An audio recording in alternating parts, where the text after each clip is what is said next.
आज मेरे साथ जुड़ने के लिए और आपके साथ परमेश्वर का वचन बांटने का मौका देने के लिए धन्यवाद। आज मैं आपके साथ लोग और जीवन के साथ कैसे व्यवहार करें इस विषय बताऊंगी। हमारे जीवन में लोगों के साथ में व्यवहार करना हमेशा आसान नहीं है और सामान्य रूप में जीवन के साथ व्यवहार करना हमेशा आसान नहीं है। हर एक दिन जैसा हम चाहते हैं वैसा ही नहीं होता और हम जैसा व्यवहार लोगों से चाहते हैं वे हमेशा वैसा नहीं करते। परंतु ऐसी कुछ बात है जिससे हम सबको करना सीखना है और इसे परमेश्वर के तरीके से करना है। मेरा विश्वास है कि आज यदि आप अपना हृदय खोल दें तो परमेश्वर आपको कुछ दिखाएंगे और आपसे कुछ कहेंगे जिससे आपके जीवन के प्रतिदिन का आनंद लेने में मदद मिलेगी। बाइबल कहती है कि आपको किसी भी चीज का लालच नहीं करना चाहिए। लोगों के दिखावे का, उनके बालों का, उनके आकार, उनके मित्र, उनके जीवन साथी, उनकी नौकरी, उनका पैसा, उनकी योग्यता, उनके वरदानों का लालच ना करिए। ये सब तो पाप है। आप जो हो सकते हैं आपको वही बनना है। मैं आपको वहां नहीं ले जाऊंगी, परंतु गलतियों 6:4 में वो कहता है अपनी तुलना दूसरों के साथ करना बंद कर दें और इसके बजाय वही करें जो अपने आप में आज्ञा के अनुसार हो और परमेश्वर को स्वीकृत हो। मैंने कहा आप वो कर सकते हैं जिसे कोई और नहीं कर सकता है, परंतु यदि आप चाहते हैं कि दूसरों का काम करें तो जो आप कर सकते हैं उसे आप नहीं कर सकेंगे। ये ऐसा क्यों कि हम समानता में इतनी सुरक्षा महसूस करते हैं और फिर भी हम समानता से उबाऊ हो जाते हैं। हम समानता नहीं चाहते। सब बिना परिवर्तन के प्रचारक को ऐसा करना चाहिए, प्रचारक की पत्नी को ऐसा करना चाहिए, ये जरूरी नहीं है। हम जो हैं उसके वर्गीकरण में भी, उसमें भी अलग अलग स्तर और ऊंचाइयां होती हैं। प्रभु की स्तुति हो। मैं निश्चय जानती हूं कि आपने मेरी टमाटर की उत्पत्ति और कपड़ों की सिलाई की कहानी सुनी है जो उस वर्ष के विषय में है जब मैं एक सामान्य स्त्री होने की कोशिश कर रही थी। मैं थक चुकी थी और पूरे समूह से अलग महसूस करती थी। जानती, कई बार जब आपके जीवन पर बुलाहट होती तो थोड़ा समय लगता है कि हम समझ ले कि हम कहाँ जचते हैं। क्या आपने मुझे सुना? क्योंकि आप जानते जब परमेश्वर किसी को अपने उद्देश्य के लिए अलग करता है, आप यहाँ अलग करके रखे गए हैं और परमेश्वर आपको सच में इन बातों में फंसने और जुड़ने नहीं देगा कि आप किसी समूह से जुड़ जाएं और घर की सजावट की पार्टियों में और ये और वो और कुछ में, क्योंकि सच बताया जाए और ये निरुत्साहित करना नहीं है, परंतु आप उसमें बड़ी दिलचस्पी नहीं लेते हैं। मेरे मित्रों ने सोचा कि मैं कोने तक गहराई में गई हूं क्योंकि अब मैं उनके साथ नहीं जाना चाहती थी और उन्होंने जो किया मैं उसे करना नहीं चाहती थी। फिर जो कुछ मेरे हृदय में था वहां तक बढ़ने के लिए मेरी सेवकाई को बहुत समय लगा। तो मैं सोचने लगी शायद मैं पागल हूं और इन सब बातों को कर रही हूं और इसलिए जानते हैं शायद मुझे यहाँ सामान्य व्यक्ति होना चाहिए। इसलिए मेरी पड़ोसन सिलाई करती थी और उसका खुद का बगीचा था और उसने ये किया। जानते, वो तो बस मिस आर्ट एंड क्राफ्ट थी और मैं तो बटन भी नहीं लगा सकती थी। परमेश्वर ने मुझे एक वर्ष के लिए दराज में रख दिया क्योंकि आगे बढ़ने से पहले मुझे सीखना पड़ा कि मैं जो थी उसमें भरोसा रखूं। उसने मुझे अपने पड़ोसी के समान होने के लिए एक वर्ष दिया। आपने एक ऐसी स्त्री के विषय कहा जो खुश नहीं है, वो मैं थी। मैंने उस सिलाई मशीन से घृणा की और टमाटर से भी। मैंने बगीचे से नफरत की,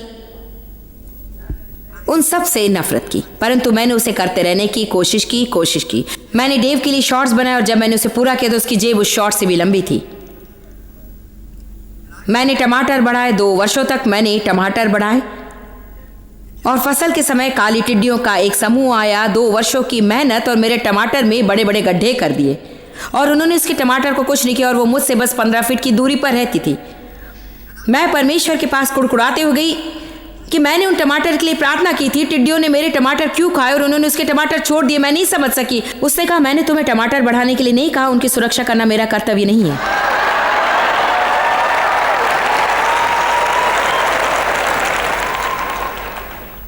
आपके लिए ये शायद टमाटर ना हो, परंतु मैं निश्चय जानती हूँ कि आप इसे किसी के साथ जोड़ सकते। शायद कुछ और होगा जिसे आप करने की कोशिश कर रहे हैं और शायद आपने खुद को सहमत किया है या उन्होंने शायद आपको सहमत किया है कि आपको ये करना चाहिए। जानते मैंने क्या पाया? आपसे सबसे अधिक प्रेम करने वाले ही आपसे वो करवाने की कोशिश करेंगे जो वो करते हैं, क्योंकि हम जो करते हैं वो ही सबसे करवाना चाहते हैं। आपको अपनी जगह पर खड़े रहना है प्रियो। यदि आप ही बने रहेंगे तो आपको अपनी जगह पर खड़े रहना है और कहना है मैं क्षमा चाहती हूँ, वो मैं नहीं हूँ। मैं टमाटर के लिए प्रार्थना कर रही हूँ और उसके लिए विश्वास कर रही हूँ। आप उसकी उत्पत्ति करें और मैं उसे खाऊंगी।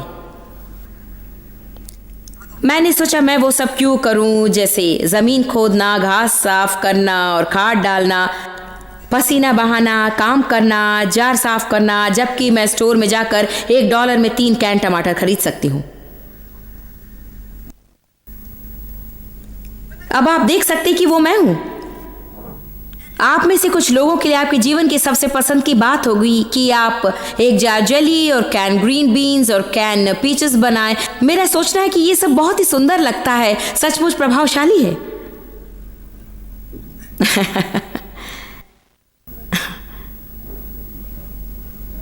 आप बस अपना काम करें और मैं अपना काम करूंगी और हम सब खुश रहेंगे। आप और मैं अलग अलग व्यक्ति हैं और प्रभु के पास हम में से हर एक के लिए व्यक्तिगत योजना है। नंबर 3, बाकी सबके समान करने की कोशिश ना करें। अपने आराम की जगह देखें और उसमें बने रहें। सैंडी, 1 मिनट के लिए यहाँ ना, मैं तुमसे एक छोटी सी गवाही चाहती हूँ। उदाहरण के लिए सैंडी मुझसे या शायद दूसरे लोगों से बहुत धीमा काम करती है। सैंडी, बस उन्हें छोटी सी गवाही दो कि तुम धीमी हो और दूसरे लोग तेज हैं। इस कारण तुमने कैसी तकलीफ सही और तुम किन बातों में से होकर गई हो। क्या? हाँ, क्योंकि तुम्हें ऊपर आने के लिए बहुत समय लगा और तुम कैसे उस निर्णय पर आई कि तुम हो।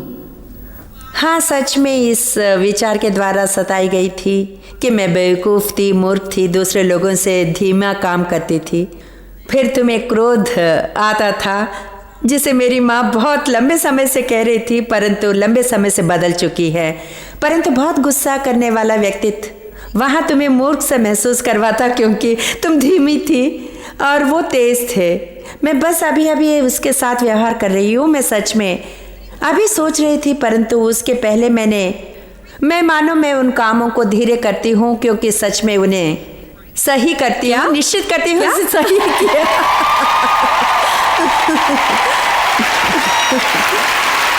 क्षमा करना। क्या ये तुम्हारी बढ़ोतरी का समय नहीं है? इसलिए मैं लेती हूँ अपने उदास व्यक्तित्व के कारण। मतलब मैं निश्चित ही जानती हूँ कि कुछ बातों में अधिक समय लेती हूँ। मैं बस वही हूँ, मेरे मित्र जो बनना चाहते हैं उन्हें साथ रहना। वो उसे सही करने की कोशिश नहीं करती, वो उसमें सिद्ध होने की कोशिश करती है और इसमें अंतर है। आमीन।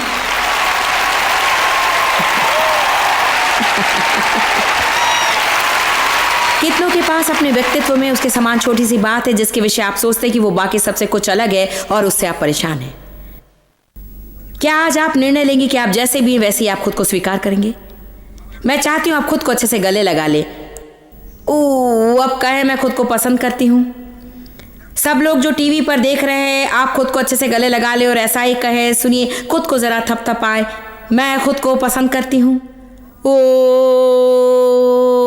कहे मैं खुद को स्वीकार करती हूं, मुझे सबके समान होने की जरूरत नहीं, मैं होने के लिए आजाद हूं। ठीक है, ये आपने सुनी हुई बातों में से सबसे उत्तम है। अपने आराम के क्षेत्र में रहे। कुछ लोग कर सकते हैं, वे अपने जीवन में दूसरे लोगों से अधिक प्राप्त कर सकते हैं और उसे करवा लेते हैं। देखिए, मैं सच में अच्छी लेखिका हूँ, मतलब मैं कर सकती हूँ। लोग मुझसे कहते हैं आपने इतनी सारी किताबें कैसे लिखी और आप इतनी यात्रा करती हैं, आप उन सारे लोगों के साथ व्यवहार करती हैं, आप इसे कैसे करती हैं? मैं नहीं जानती, मैं बस इसी तरह से बनाई गई हूँ, इसीलिए मैं उसके द्वारा चुनौती पाती हूँ, वही मुझे प्रोत्साहित करता है। परंतु मेरी समय सारणी दूसरों को मार सकती है। मेरे साथ कुछ लोग यात्रा करते थे, एक सप्ताह के अंत में वे वापस गए और उन्हें 3 दिनों तक बिस्तर पर पड़े रहना पड़ा। इसका ये अर्थ नहीं कि वे बुरे लोग हैं या उनके साथ कुछ गलत है, इसका बस इतना ही अर्थ है वे इस रीति से नहीं बनाए गए हैं और हमें जीना सीखना है हमारे आराम के क्षेत्र में। मेरा मतलब ये नहीं कि हमें आरामदेह होना होगा और सब कुछ सुविधाजनक चाहिए। हाँ, कई बार हमें खुद को धक्का देना पड़ता है। जितना अनुग्रह है उससे अधिक आप खुद को धक्का नहीं दे सकते हैं, क्योंकि यदि आप इसे अधिक समय तक करें तो आप अंत में किसी अस्पताल में पहुंच जाएंगे। आमीन। आपकी कोई सहेली हो जो पूरे समय की नौकरी करती है, अपने घर की सफाई करती है और चर्च में 3 कमेटी में भी है। शायद आपको पूरे समय की नौकरी करने के लिए अपने घर में नौकरानी रखनी होगी। और आप किसी कमेटी में भी नहीं हैं। आप कुछ पकाना नहीं चाहती हैं, हर रात बाहर खाना पसंद करती हैं। मैं इतना ही कहूंगी कि आपके लिए जो काम करता है उसे करें। आमीन। मैं आज अच्छा प्रचार कर रही हूं। यदि आप सब लोगों से अपेक्षा करते हैं कि वे आपको समझें, तो ये वो एक और बात है जिसके कारण आप सच में लोगों के साथ गड़बड़ी करते हैं। देखिए प्रेरितों के काम अध्याय 7, प्रेरितों के काम अध्याय 7 पद 22। जब मैंने इसे देखा तो सच में इसने मेरी मदद की, क्योंकि जब मुझे सेवकाई में बुलाया था बहुत से लोग मुझे समझ नहीं पाए। बहुत से लोग मेरे व्यक्तित्व को गलत समझे हैं, क्योंकि यदि आपको कुछ करने के लिए बुलाया, आपको उसे करने के लिए निश्चित रूप में बनाया है, और फिर लोग आपको नहीं समझते हैं। क्या आपको भी गलत समझे जाने का दर्द हुआ है? क्या यह अद्भुत नहीं है? मैं अभी मनन कर रही थी। सच में मैं इसके विषय में कई बार सोचती हूँ। लोग होने के नाते हमें समझा जाना बहुत ही ज़रूरी है। बस वैसे ही जैसे मैंने डेव से उस दिन कहा, कुछ बातें मुझे परेशान कर रही थी और मैंने डेव से कुछ कहा और उन्होंने कहा, मैं समझ गया। मैं परवाह नहीं करती कि क्या वे इसे सच में करते हैं या नहीं, मुझे वही सुनना था। मैं नहीं सोचती कि बहुत से पुरुष स्त्री को समझते हैं। यदि आपकी पत्नी आकर आपसे कहती है, मुझे लग रहा है कि दिन भर रोऊं, तो अपने आप को समस्या से बचाए रखने के लिए कहें, मैं समझता हूं।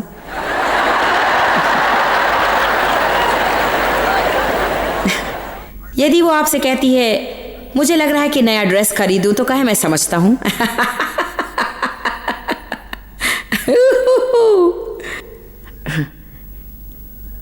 जब मैं ये कॉन्फ्रेंस खत्म करूंगी, मैं भावनात्मक रूप में थक जाऊंगी और मुझे मेरी भावनाओं के लिए हमेशा कुछ चाहिए। मैं परवाह नहीं करती थी मैं जाकर ईयरिंग खरीदूं या आइसक्रीम खाऊं, मुझे ऐसा कुछ चाहिए जो मेरी भावनाओं को बना सके, जैसे मालिश या फेशियल या ऐसा कुछ जो मेरी मदद करेगा। डेव को गोल्फ खेलने की ज़रूरत है, मुझे जाकर गोल्फ खेलने की ज़रूरत नहीं। मुझे कुछ और चाहिए। हम सबको ये ढूंढ निकालना है कि हमें क्या चाहिए और हमें हमारी ज़रूरत पूरी करनी चाहिए और आपको लोगों को उनकी ज़रूरत पूरी करने देना है। जानते हैं कई बार हम संबंधों में ऐसा कुछ करते हैं जो गलत है। हम जो चाहते हैं उसे हम दूसरे लोगों को देने की कोशिश करते हैं। उन्हें उसकी ज़रूरत नहीं है, इसलिए हम उन्हें जो देने की कोशिश करते हैं उनका वे इनकार करते हैं, तो हम क्रोधित हो जाते हैं, क्योंकि हम सोचते हैं कि हम उनकी मदद कर रहे हैं और वे इनकार कर रहे हैं। आप में से कितने समझे हैं? इसलिए हम लोगों को ऐसी भेंट देते हैं जिन्हें वे पसंद नहीं करते, क्योंकि हम उन्हें वो नहीं देते जो उन्हें चाहिए, और वे जिसे पसंद करते हैं हम उन्हें जो चाहते हैं वो देते हैं। मुझे ऐसी ऐसी वस्तुएं मिलती हैं जिस रंग को मैं लाखों वर्षों में भी नहीं पहन सकती हूँ, वो पाती हूँ। शायद उदाहरण के लिए कहिए, यदि मैं ऑलिव हरा रंग पहनूं तो मैं मरे हुए कीड़े के समान दिखूंगी, और कुछ लोगों को वो रंग पसंद है, और यदि वे उस रंग को पतझड़ में पहनते हैं तो वो उन पर बहुत ही अच्छा दिखता है। और यदि आपके बाल लाल हैं तो आप चाहे कुछ भी पहन लें, आप उसमें अच्छे लगते हैं। परंतु यदि मैं उसे पहन लूं तो मैं ऐसे दिखूंगी कि मैं मानो मर गई हूं। और फिर भी कोई मुझे जैतूनी हरा जैकेट या जैतूनी हरा ब्लाउज भेजता है। क्यों? वे खरीदने के लिए गए और उन्होंने उसे पसंद किया। हमें सोचना चाहिए, यदि आप किसी के लिए कुछ खरीदना चाहते तो उनकी ओर देखें।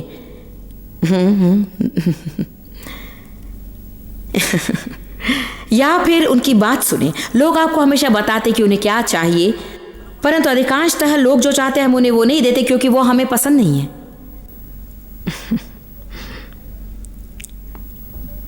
प्रेरित 7:22। लोगों से बस ये कहने की आदत डाल दे, मैं समझता हूं, मैं समझता हूं।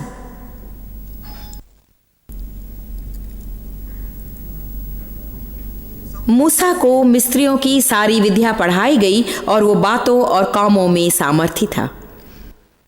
और जब वो 40 वर्ष का हुआ तो उसके मन में आया कि मैं अपने इस्राएली भाइयों से भेंट करूं, उनकी मदद करूं और उनकी सुधि लूं।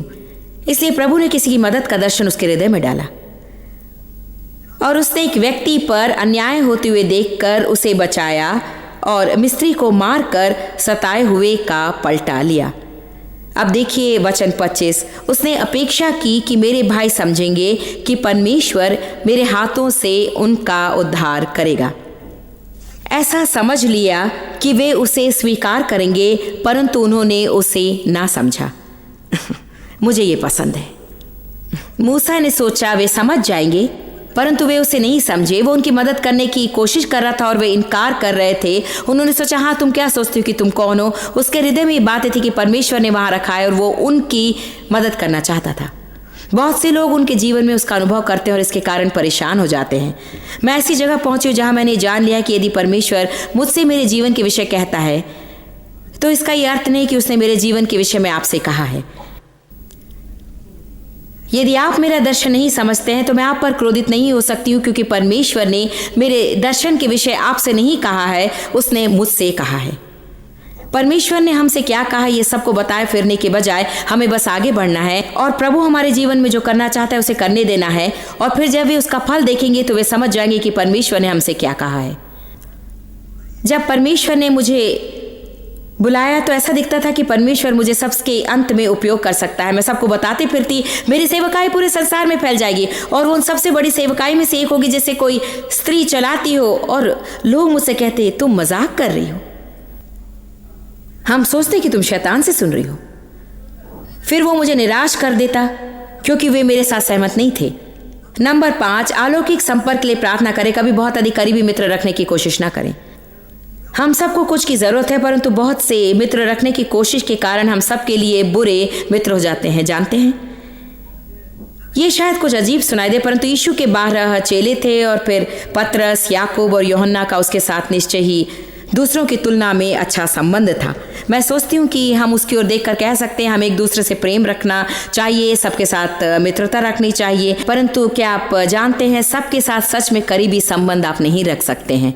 यदि वैसा करने की कोशिश करें तो अंत में आपका किसी के साथ भी अच्छा संबंध नहीं रहेगा। निर्णय लें कि आप सच में किसके साथ मित्र बनाना चाहते हैं। निश्चय कर लें कि ये परमेश्वर की इच्छा है, फिर उस संबंध को बढ़ाने के लिए कुछ करें। आप केवल किसी कारण के लिए मित्रता नहीं रखेंगे। संबंधों को बढ़ाने का एक अच्छा मार्ग है कि उसे उन्नति दें, प्रोत्साहित करें और आशीष हो जाएं और उनकी पसंद में दिलचस्पी लें। नंबर 6, लोगों को बदलने की कोशिश ना करें, ये काम नहीं करेगा, केवल परमेश्वर ही लोगों को बदल सकता है। नंबर 7, लोगों का न्याय ना करें, याद रखें लोग परमेश्वर के हैं। देखिए रोमियो 14।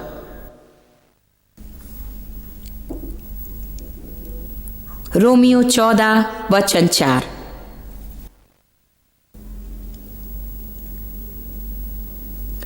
तू कौन है कि किसी का न्याय करे और किसी के सेवक पर दोष लगाए। उसका स्थिर रहना या गिर जाना उसके स्वामी ही से संबंध रखता है, वरन वो स्थिर ही कर दिया जाएगा, क्योंकि प्रभु उसे स्थिर रख सकता है और वो उसे स्थिर रखने में उसकी मदद करेगा। कोई तो एक दिन को दूसरे से बढ़कर जानता है और कोई सब दिन एक साथ जानता है। हर एक अपने ही मन में निश्चय कर लें और संतुष्ट हो जाएं।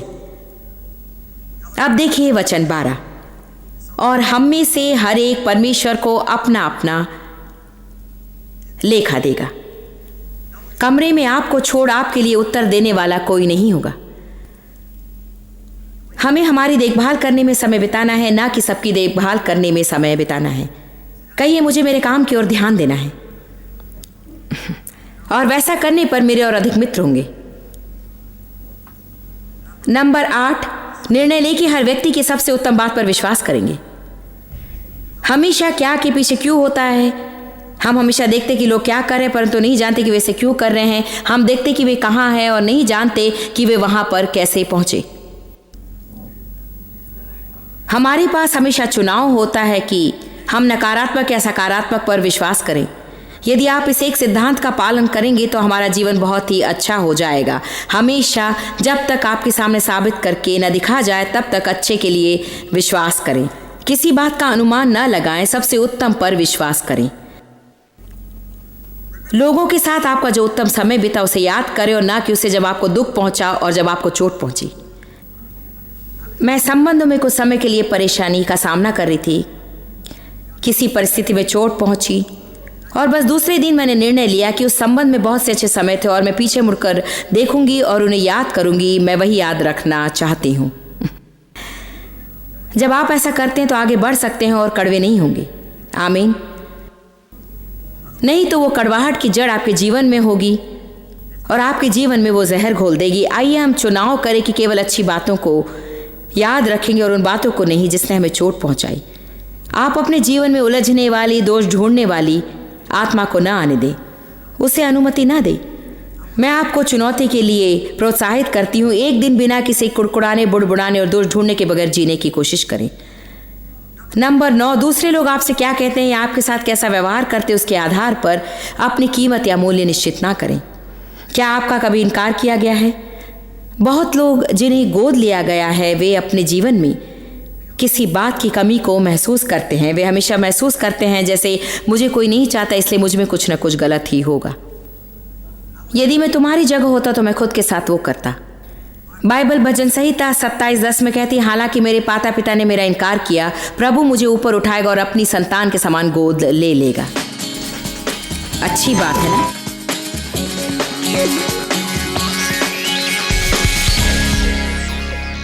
बाइबल व्यवस्था विवरण 30:19 में कहती है, मैं तुम्हारे सामने जीवन और मृत्यु रखता हूं, जीवन चुन ले ताकि तू और तेरा वंश जीवित रह सके। परमेश्वर ने हमें चुनने की योग्यता दी है और हमारी चुनाव परमेश्वर की इच्छा पर ही आधारित है। परमेश्वर के साथ चलना चुने। और यदि आप जानते कि लोग आपसे वो करवाना चाहते जो परमेश्वर नहीं चाहता, तो जो लोग चाहते हैं कि आप करें उसकी बजाय आप वही करें जो प्रभु चाहता है। लोगों के साथ व्यवहार करने का एक तरीका हमें सीखना है कि हमें उनके साथ दयालु होना है, परंतु उन्हें हम पर नियंत्रण करने नहीं देना है। हमें हमेशा मनुष्यों को नहीं परंतु परमेश्वर को प्रसन्न करने वाला होना है। मेरा विश्वास है कि हम में से बहुत लोग दिमागी क्षेत्र में तकलीफ सहते हैं। मैं चाहती हूँ कि आप मन की शांति रखें और चाहती हूँ कि परमेश्वर जैसे सोचता है वैसे आप सोचना सीखें, ताकि आप वो जीवन पाएं जो परमेश्वर चाहता है कि आप पाएं। प्रतिदिन के जीवन का आनंद लें।